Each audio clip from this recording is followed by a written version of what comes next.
to get your fix. Are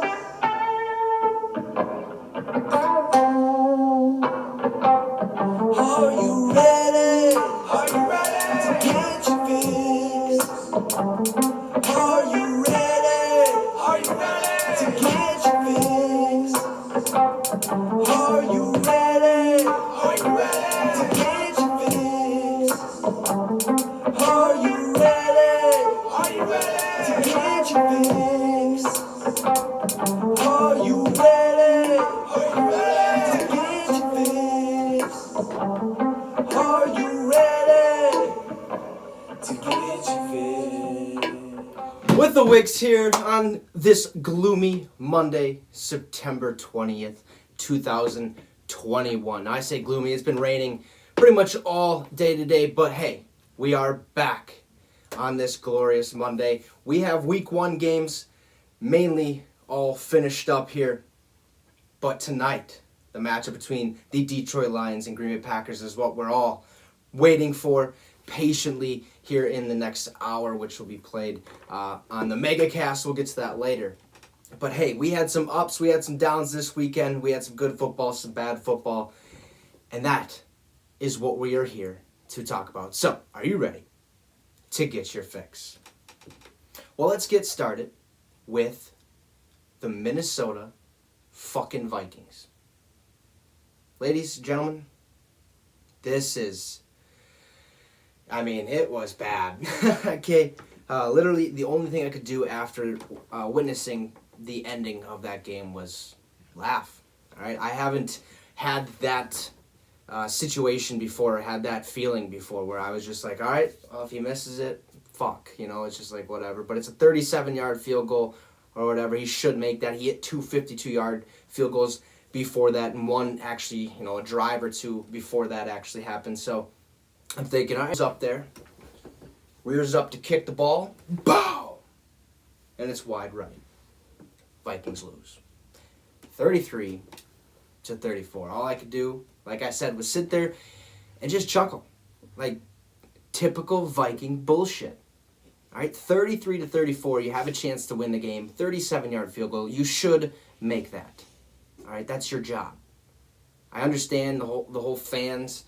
The fans back in the crowd, that plays a big factor, all right? That I understand that. But, you went out there and drilled 52-yarders like it was nothing. You came in here, I don't know what the issue was. Maybe the snap was off a little bit. Maybe laces were in, hey, the old Finkel or Ray Finkel incident with the Miami Dolphins a long, long time ago. But, hey, other than that field goal, this was a good Vikings game, okay? The Cardinals went out there last week, pieced apart the Tennessee Titans, who actually bounced back this week, looked really, really well. We'll get to Derrick Henry later and Julio Jones. But this offense for the Minnesota Vikings moved the ball really, really well. Kirk Cousins, 22 for 32 with 244 yards, 3 touchdowns. And you got Dalvin Cook, 22 carries, 131 yards. Okay, they were moving the ball really, really well. Okay, Adam Thielen got a touchdown. KJ Osborne led the onslaught right off the bat with, I believe, like a 67-yard touchdown pass, excuse me. So that was huge, okay? We started off big. Adam Thielen got in the end zone. Justin Jefferson got in the end zone. So our offense is there. And I'd say our defense is somewhat there as well, okay? We have a really, really good defensive line. Nick Vigil's playing really, really well with Anthony Barr being out, even though Vigil's still going to be that other guy. It's going to be Vigil, Kendricks, and Barr out there. Vigil got an interception last night or yesterday, so that was really good to see, especially with him. Kind of like being new to the team somewhat. He was on there last year and I think the year before in the practice squad. So, it's good to see him playing really well. So, other than that, the Vikings, hey, last week the penalties were awful. We've seen, 4 or 5 offensive, false starts. Then we've seen 4 or 5 holding penalties right away in that first half. But then this game, okay, Vikings had 3 penalties for 16 yards where the Cardinals had 5 penalties for 40 yards. So we won the penalty battle. We probably won, I guess I didn't really look at the first down battle or anything like that, but Vikings win this game if we make a field goal. Simple as that. Okay, Gary Anderson makes that field goal, we go to the Super Bowl. Okay, fucking Blair Walsh makes a field goal, we probably go to the NFC Championship game. And now this bullshit. Okay, obviously it's happened more more than what I just mentioned there in Vikings history. But those are the three that really just pop out. And it really all started with Gary Anderson back then. And I think it started a field goal kicking curse for us. We just can't figure out or find a kicker that's consistent. We should have kept Daniel Carlson. He's looking really, really well for the Las Vegas Raiders. So I don't know what it is. Maybe it's just being in that Minnesota atmosphere, like knowing in the back of your head that you fuck up, you're going to have a whole state that's literally going to be super, super pissed. I mean, Blair Walsh even got death threats. That should not happen. I understand all that bullshit, but those guys, I mean, you got to take in consideration millions of dollars they're getting paid in front of thousands of fans in sticky situations that they know they have to make this kick, and in the back of their mind they're psyching themselves out too much. They end up shaking a little bit. I understand as a Vikings fan it sucks, okay, but it's part of the game. We got to figure it out. We'll move forward. This should be a dub. Vikings should be 1-1. We're 0-2 now. There's 15 more games left in the season. Okay, last year there'd be only 14. So there's still some room for improvement, obviously, offensively and defensively. We got to get in the end zone more consistent. We got to hold the other team, the opposing team, from scoring as well. DeAndre Hopkins had an exceptional day. Kyler Murray had a good day. We stopped the run game for the most part. I thought Michael Pierce, Dalvin Tomlinson, and especially Danielle Hunter played exceptionally well in that game. Now it's just up for our secondary to really pick it up a notch. And, Brashad Breeland, he had a couple, close calls, I guess, or not close calls, but a couple blown coverages that can be cleaned up, and I think it will be because, he played on a Super Bowl winning team. He's coming to the Minnesota Vikings, and he has that veteran leadership, so I think he'll be able to figure it out, especially, with Mike Zimmer being the defensive coordinator mainly, and he was a cornerbacks coach, or defensive backs coach when he was with, the Dallas Cowboys and the Cincinnati Bengals. So I think our defensive back play will pick it up. They will pick it up a little bit. Xavier Woods did really well. So, other than that missed field goal, good game from the Minnesota Vikings, especially against a good Cardinals team. We just got to figure out what this Cardinals team is all about, okay? Because, they come out there, put on work against Tennessee Titans, come here against Minnesota, or we go there against the Cardinals, so they're playing the Minnesota Vikings. And, that clock management right at the end of the game was a little iffy. They could have fixed that a little bit, and there was other factors. But, hey, 33-34, Vikings lose to a fucking field goal. Bullshit. But it is what it is. Let's move on to Tom Brady. He's still fucking good. Okay, he's the GOAT for a reason. This man was absolutely slinging the ball, and what a shocker, right? All these reports coming out that Tom Brady's saying, yeah, I feel like I'm 24 again. My arm's feeling great. I've never been able to throw the ball this far in my career. I think I'm ready to roll. And guess what? He is. All right, he beat the Falcons 48-25. Granted, 2 touchdowns came from interceptions, which Edwards scored on. But 48-25 is a big, big win. All right. Brady went 24 for 36, 276 yards, 5 touchdowns. No picks. That's the Tom Brady we all know and love. Okay, Tampa Bay Buccaneers right here. Super Bowl champ. 7 times. He's looking for that 8th one. And he has to make a statement every single week. And he's going to do that, especially when you retain every single starter that you had from last year's team or last year's Super Bowl team. That's huge for them. Gronk and Brady are on the same page completely. Okay, the last 3 or 4 games, I believe, or last 3 games, 2 touchdowns in the Super Bowl. 2 touchdowns last week, okay? 2 touchdowns this week with 39 yards and 4 catches against the Falcons. 6 touchdowns in 3 games. That's awesome. Gronk is looking very, very good, okay? No arm sleeve anymore. No Brady's going out there without, I think, 1, leg sleeve or whatever it is, or leg brace out there, so that's huge. Mike Evans looked really, really well. I think he had 128 yards or something. Or that was Julio Jones, excuse me. Mike Evans still, I think he had over 100 yards and a touchdown or 2. Who else had a touchdown? I believe it wasn't Antonio Brown. I think it was Chris Godwin scored. So this is a good Bucs team. Watch out. Carolina is 2-0 as well, but they've played a lot of, I think, subpar teams in the NFL, being, one being the Jets, and then I guess not a subpar team in the Saints, because the Saints, we'll get to them here in a bit, but what a game. But Tom Brady's still looking very, very solid out there. You can watch his progression week by week. He's just going to get better, and if he doesn't that would be a big shocker. No injuries, hopefully. I don't have any wood to knock on, so that's going to suck if that happens, but I don't think it will. But continue to watch this Bucs team just unfold each and every week. They're going to go out there. They're going to give their team or their opponents one hell of a time trying to win the game. That defense is awesome. That offense can move in a blink of an eye, especially when Rojo, if he can get going, or if he can't get going, you put Leonard Fournette. If he can't get going, you put Giovanni Bernard. I mean, they just got all these weapons in every single place. So they're looking really good. Brady especially, 5 touchdowns, no picks, 276 yards in week 2. I mean, I think he only needs 499 more yards to break the all-time passing record, which puts him on pace, I'd say, for week 4 against the New England Patriots to beat that. I believe he only needs 245 and a half yards or something like that in order to beat that, or something crazy. So it's going to be a fun one. I can't wait to watch week 3 Brady go out there and ball. But great win for the Tampa Bay Buccaneers over not so good Atlanta Falcons team. So speaking of performances, let's talk Zack Wilson. All right, this guy was good. We all knew he was going to struggle. Okay, he's on the New York Jets, a team that has not been that great this entire season, even last year, the year after that, and stuff like that.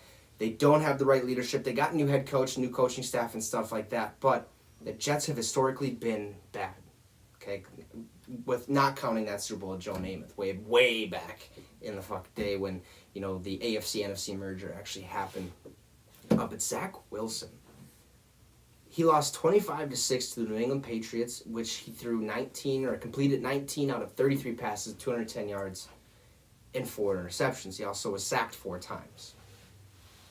Now, this is probably more than likely expected if you've known what the New England Patriots are about in the past, or if you've ever watched them, is their defense. Okay, Bill Belichick is a defensive-minded head coach. Okay, he's going to go out there and he's going to make sure he's going to hold you to as little points as possible. Okay, he's very, very good at finding defensive backs around the league. I think Stephon Gilmore, once they figure that stuff out, will be even better. But this New England Patriots team, it's different because you don't know how many wins they're going to get, how many losses they're going to get. It's probably going to be more of that 500 type team, but 25-6, Zack Wilson had 4 interceptions. You can't have that many. Okay, I believe all of these came in the first half. That's worrisome. But again, it's the New England Patriots. Zack Wilson took a lot of risks, did some things that he probably shouldn't have, and just played some poor football. I think he's still going to have a chance to bounce back, especially being in that atmosphere where you haven't been good for so long. But there are some sparks here and there on that offense, like Corey Davis. Zack Wilson could be one, and other pieces around there. They just got to figure out their offensive line issue. Make sure Zack Wilson can be protected for longer. Not take as many hits, and that defense. The defense has got to play a little bit harder, but I mean, not much you can do when your quarterback throws 4 interceptions, right? So, tough one for Zack Wilson. I think he has a chance to bounce back, and I think he will. I wouldn't expect anything crazy out of him. He is a rookie still. It is the New York Jets still. So don't hit the gas pedal on him just yet. Now let's go over to another performance. Derrick Henry absolutely balled out. They beat the Tennessee Titans beat the Seattle Seahawks 33-30. Henry had 35 carries, 182 yards, 3 touchdowns. He had 6 catches also for 55 yards. So over, I think it was like 235 yards total, or 237 yards total that Derrick Henry had this entire game. Now look, he's the reason they won this game. Okay, the dude went absolutely crazy. 3 touchdowns. He scored 21 of their 33 points, over half. That's nuts. Okay, ran up and down the field 2.5 times. Think about that. That's a lot of running. Okay. At first, it took him a little bit to get going, especially against that Seattle defense, especially against that 12th man, being there, the fans all back in CenturyLink Field or whatever. But 182 yards, 3 touchdowns, that's a big day for Derrick Henry. At first, the first week we looked, he only had like 30-some yards, 40-some yards or something like that. Wasn't that great. People were like, what the hell happened to Derrick Henry, even including myself. I'm like, dude, this guy's like their team. Like, what's going on here? And then all of a sudden, slow start to week 2, and then bam, he's hitting you with 3 touchdowns, over 237 yards or over 230 yards total from scrimmage. So big day for Derrick Henry, and also a big day for Julio Jones. 6 catches, 128 yards, no touchdowns. But see, that's the thing about Julio Jones. I've said this in the past, and I'll continue to say it. He's going to move the ball downfield. He's not going to be the one to score a touchdown.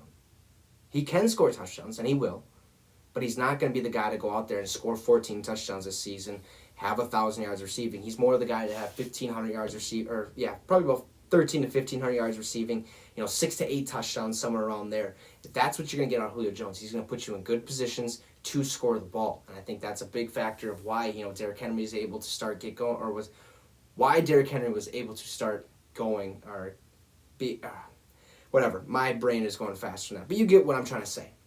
Hey, Julio Jones put Derrick Henry in a position where he was able to succeed and help the Titans as a whole succeed and actually win the game 33-30 against the Seattle Seahawks, who are looking like a good team. That went out there, played a Colts team that are trying to figure some stuff out, especially with that Carson Wentz, who has no regard for his body at all. Was out there making a lot of risky throws, twisting his body, sprained both of his ankles probably on one play where Aaron Donald decided to come wrap around his whole waist, and he still wanted to make a throw, which he probably shouldn't have, but it is what it is, and he's injured. But we can get to that more tomorrow as we, look at more of the news that are coming out and see week to week and stuff like that. But going over that injury, or I guess going off of that, we have another injury. The Houston Texans have lost Tyrod Taylor, their quarterback. He is now listed as week to week. I think it was a shoulder injury or something like that, or I'd have to go back and look, but he is listed week to week. He was injured during that Cleveland Browns-Texans game yesterday, which, by the way, was a really, really good game. Okay, I even went and tweeted. I said, damn, this Texans team might be something. Okay, and with Tyrod Taylor in there, it really did look like that. They looked really smooth. Okay, Brandon Cooks looked a lot better. When that rookie quarterback, Davis Mills, came in, Brandon Cooks looked like, he didn't want to give 100% effort to him. They weren't really on the same page sometimes. But you could just see that, like, the momentum shift from when Tyrod Taylor was in and when he got taken out. It was like, fuck, we got to play with this guy. Like, it's a sad thing to see that happen. He's going to be week to week. Hopefully he'll play this week. It all really depends on what, his situation is medically, and if, the head coach and the whole organization thinks, hey, he's good to go, let's put him out there. And not, or maybe they'll just be like, hey, let's not risk it. Let's give him a break. Let's see what Davis has got behind him, and then give Tyrod another chance. But I think you got to roll with Tyrod, man. Okay, like, he's gonna be what keeps this ship going. Okay, as what Deshaun Watson would be. Now it's already been ruled. Deshaun Watson obviously is not going to be playing week 3.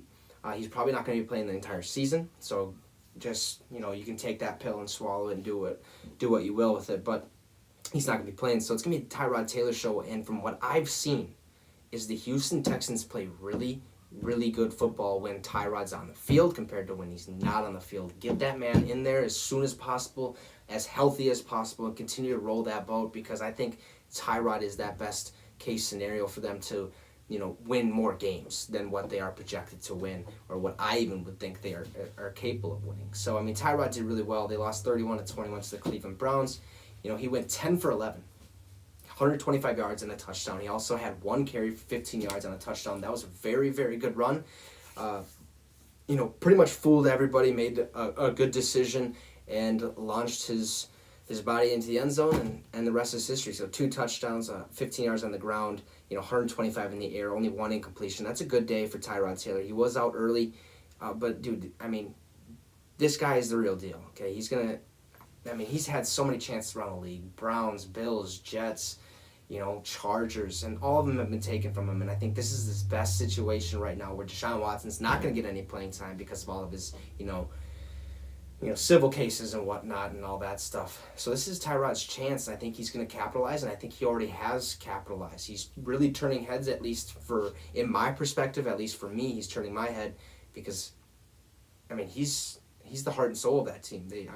He gets Brandon Cooks going, which gets that backfield going. Mark Ingram, Philip Lindsay, David Johnson, okay, which gets that defense going, playing tough, playing hard. Okay, and one thing that really impressed me was that offensive line work from the Houston Texans. They were able to protect Tyrod Taylor long enough for him to, complete over 90% of his passes, 10 for 11. So that's huge. Okay, big news for the Houston Texans. Hopefully, Tyrod can continue to be healthy throughout the season, and hopefully he doesn't let this, slow him down. Actually, I think it was a hamstring injury coming back to my brain. It just came fucking flying in. It was, and I was like, oh shit. But yeah, it was a hamstring injury, but I think he'll be good. We'll see how this is. In years past, Devontae Adams had this injury, Julio Jones did, and Michael Thomas, and they've been out a couple weeks, like 3 to 4 weeks, just until they feel 100%. So we'll see how this plays out. But right now, Tyrod Taylor is the man of the Houston Texans, and expect them to be good when he is on the field. Not great,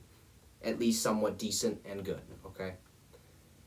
Now let's go to another interesting little story that came out that I have to, briefly discuss about the Saints. Last week, they go out there and fucking kick the Green Bay Packers right in the mouth, 38-3. We're thinking, damn, Saints got something here. Okay, Jameis Winston looking really good, 4 touchdowns, no picks. That Saints defense, fucking maniacs. Got a couple picks off of Aaron Rodgers, who only threw 5 last year, 4 the year before that. This is a good team. Watch out. They're gonna put up points. They're gonna put up points fast, especially how good their defense is. Bam, they lose 26-7 against the Carolina fucking Panthers, who are led by quarterback Sam Darnold, who came over from the New York Jets. You wanna know why they won that game? Christian fucking McCaffrey's why. The dude is unreal. Okay? He has similar stats in both receiving game and rushing game. The dude can score any which way he wants. He's going to be the heart and soul of that team. He's going to lead the Carolina Panthers in the right direction. It's just up to Sam Darnold to make the right throws and the right decisions in the right places, and which he did. I don't know how the Carolina Panthers won this game. I didn't get to see it.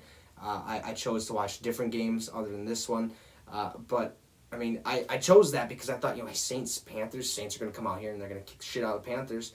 Not crazy like they did over against Green Bay, but they're going to win, so why would I watch this? They lose 26-7. It's like, dude, what the hell happened here? Like, this is crazy. Winston, he went 11 for 22, 111 yards, 2 picks. Okay, he had 3 carries for 19 yards and a touchdown, so he could only get it down or get it going on the ground game. His passing game was really, really rough. 111 yards. Okay, he averaged, what would that be? 11 yards? 11 yards a pass. That's not the greatest thing you could have in the world. And 2 picks. So it's really interesting to see, a team that just fucking top of the mountain, kicks some ass, and then all of a sudden they're like, what the hell? We just got our ass beat. I don't know what to think. What's going on here? Saints are going to be an interesting team to follow because it all is going to go right back to that quarterback play. How good can Jameis Winston be? Do they have to bring in Taysom? Not yet. Hold the horses on that. We got to figure this thing out. You got to take in mind, Drew Brees just retired. Okay, it was Drew Brees' team last year. Okay, so the system and the way plays are called and the way things are done are going to be a little bit different. The leadership is going to be different. On the offensive side of things, anyways. On the defensive side of things, they're going to be good, especially if they are not on the field 24/7. That's what we've seen against Green Bay. Okay, Green Bay's defense had to be on the field pretty much the whole game. And, you get tired. You're going to let up points and stuff like that. So watch this Saints team throughout the season. It's going to be a lot of ups and downs. I think it's going to be more ups, obviously, than downs. They'll get this thing figured out and worked out and have a better week 3 going forward and weeks beyond that. So, but that's just a weird loss by the Saints, losing that big, especially after winning 38-3 against Green Bay Packers in week 1. Another big win here is for the Buffalo Bills. Absolutely stomped on the Dolphins, beat them 35-0. Now, if you remember, they lost to the Steelers last week, 23-16 against a good Pittsburgh Steelers team. So that makes you wonder how actually good are the Miami Dolphins? Like, are they a team to worry about? They look like they should be. Okay, the only it factor, or the only thing that I think would be keeping them out of contention or out of playoff contention or anything like that would be, their quarterback play, Tua. Tua has to play good for the Dolphins to play good. I mean, it's momentum. It's chemistry. Like, that defense is going to feed off what that offense is going to give you, and that offense can't give you nothing. That defense can be like, dude, what the fuck? We can't do everything. And they couldn't. They lose 35-0. The Bills. I mean, it didn't even... I went and looked at the stats. Nobody had crazy amount of stats. Diggs had like 60 yards and a touchdown. Josh Allen had like $170 or something like that and a touchdown. Running wise, I think Devin Singletary only had a couple, 50, 60 yards, somewhere around there. So stat wise, it's like, I mean, this like what happened here? And I think it was a lot of interceptions and all that. But big win for the Buffalo Bills, 35-0 over the Miami Dolphins here in week 2. Another win. We're going to talk about last night's game, Chiefs-Ravens. Chiefs lose 35-36. What a fucking game. What a really, really good game, okay? Both quarterbacks taking risks, both offenses, taking shots. Chiefs got a decent enough lead and then kind of blew it a little bit. Ravens come back. I mean, it was just a circus out there. I mean, back and forth, and finally, the Chiefs have a chance. Chiefs have a chance to drive it downfield, put it in the end zone. Game's pretty much over. They do not. That Ravens defense hung on very, very well, played some decent ball. Marlon Humphrey balled out, and others as well. But, I mean, dude, to lose that way, I mean, they had it. They had the game. Lamar Jackson, 4th and 1. I'm like, dude, just go for it. If you don't get it, well, I mean, damn, that would suck, but go for it. Run that clock out. If you get the first down, it's for sure game over. If you don't, it might be not. Like, it might not be game over. It might be game over. You're not 100% sure, but, just go for it. Well, fucking, you got Harbaugh over. Hey, Lamar! You want to go for it? Want to go for it? All right, fuck it. Let's go for it. You go for it. First down, Lamar Jackson, who's an absolute stud. I mean, this dude is crazy. Okay, he is very, very, very good. I believe he put up 16 or 17 unanswered points or something like crazy like that. So watch out for this Ravens team. Okay, they did lose to the Raiders. They beat the Ravens.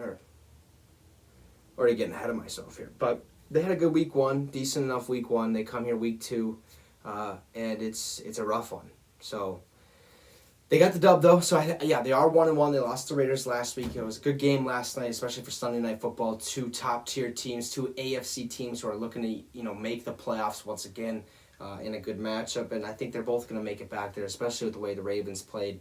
They're going to be good. I mean, they have 14 players on IR. I mean, the Chiefs should definitely win this game, especially with how many points they can put up and how fast they can put them up.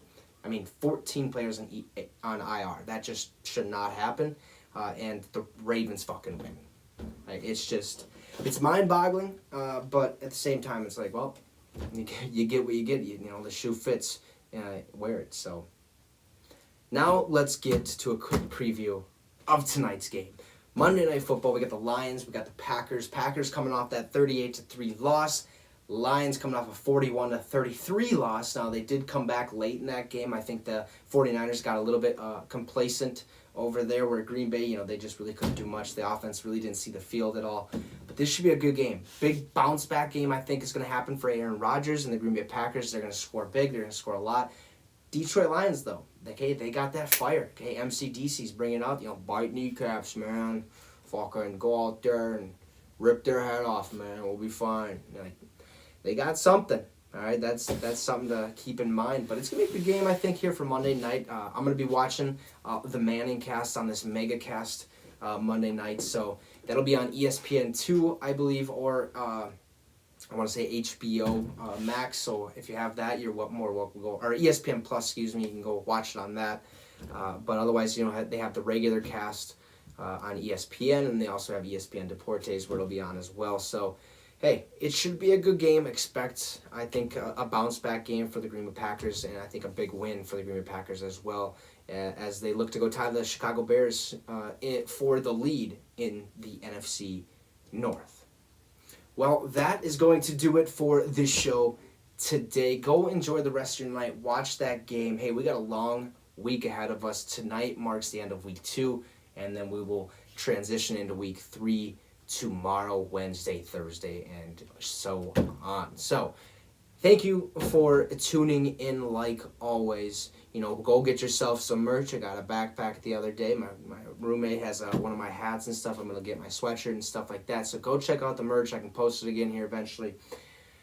But yeah, enjoy the rest of your night. Have fun watching that Monday Night Football game. And you just got your fix with the Wicks. Thank you guys, and have a good one.